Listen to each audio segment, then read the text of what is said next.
আসসালামু আলাইকুম। আমি সাইফুল ইসলাম। আমি এর আগে আপনাদের দেখাইছিলাম আদম মসজিদ। আমি এখন দেখাচ্ছি আপনাদেরকে আদম বাবার রজা শরীফ। আপনি দেখতে পাচ্ছেন রজা শরীফ গম্বুজটা। আগের দিনে আলেমরা ইংরেজি ভাষা, উর্দু ভাষা, ফার্সি ভাষা পড়তে তো তারা পারত।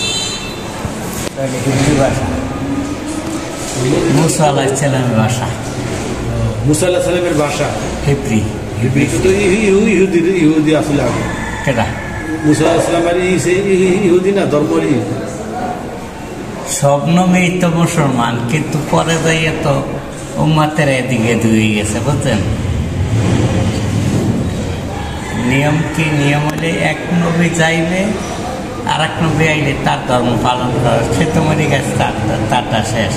তা আমরা ওই যেমন বাড়িতে বলার সেনের বাড়িতে কুক করিয়া আগুন জ্বালাই চুয়ে গেছে, দুইটা কবুতর লই গেছে পকেটে করে, কইছে কবুতর তো শুকিয়ায় আগুনের কারণ মরে গেছে, তাহলে তোমরা আগুনের কুণ্ডে করে মরে যাবা, আর যদি ফিরে তাইলেন।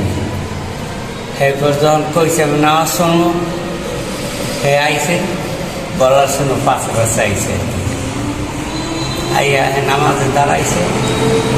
নামাজের অবস্থায় শরীর করার পর এই সাইডে ফুসকুনি আছে একটা, ফুসকুনির ধরে আদর তেলেছে, এই ফুসকুনি এই দেখা যায়।